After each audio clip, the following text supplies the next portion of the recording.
It's a very remarkable concatenation of positive effects, some of which are quite unexpected, especially, I would say, on the depression and anxiety side, because those have been viewed for a very long time as consequences of life stress and trauma, and that can't happen. But the fact that the psychological disorders seem amenable to treatment by ketogenic or plant-free ketogenic diets could be nothing short of a revolution, because those are very intractable conditions, and they're also sources of unbelievably immense suffering. Plant-free ketogenic diets, that's a carnivorous diet, let's say, or even more restricted, a carnivorous diet that's restricted to ruminant animals, push that simplification to its extreme. Well, why would you do that? Well, if you're trying to conduct a true scientific analysis, let's say, of the relationship between diet and health, you'd want to reduce the diet to the simplest possible underlying, what would you say, the simplest possible underlying maintainable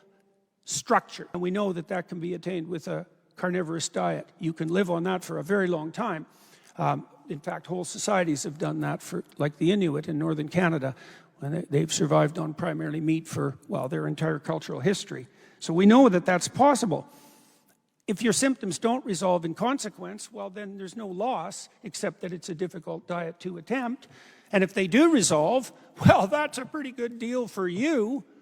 And then it's inexpensive, and there's going to be all sorts of corollary benefits. And then with any luck, if your symptoms do resolve and you find the diet too restrictive, you can start by introducing one food category at a time, and carefully.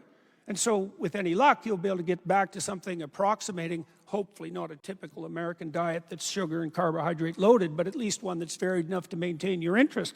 None of this seems impossible. And the more I've thought about this as a scientist, and I came to these conclusions with great hesitancy, by the way, because I know it's quite a radical solution. But as I was thinking it through as a scientist, it just became more and more obvious